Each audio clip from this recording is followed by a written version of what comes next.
प्रेम से बोलिए छठी मैया की, बोले सूरज गोसाई की।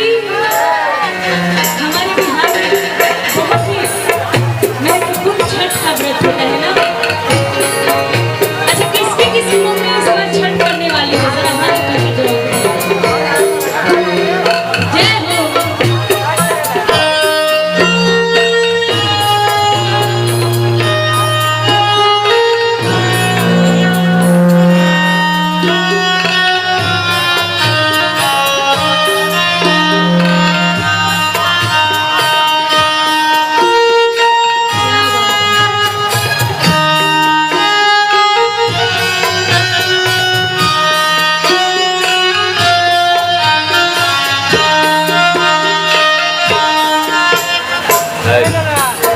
ये गाना तो सभी को याद होगा। ये बहुत ही पुराना पारंपरिक गीत है जो कि थोड़ा सा धुन सुनते ही सभी के लफ्जों पे आ गया होगा। आ गया है ना? हमारे कुंवारे भाई लोग को भी बोल रहे हैं, कल को आपकी वाइफ भी छठ करेंगे ना? ना? तो कह रहा है क्या?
आप बना लीजिए ताकि माहौल जम जाए, क्योंकि लगभग सुबह का ही टाइम है।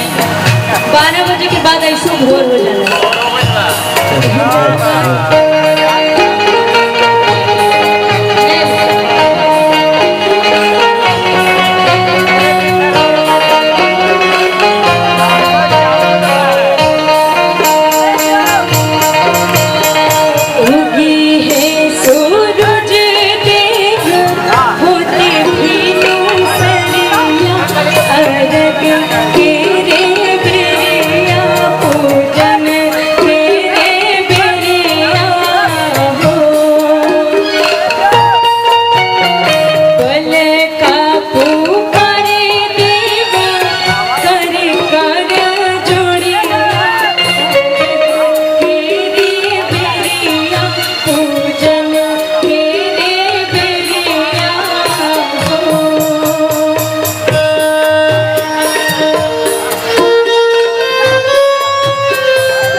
देखिए, जो हम ये नहीं कहेंगे कि हमारे लिए ताली बजाइए, छठी मैया के लिए एक बार ताली बजाइए।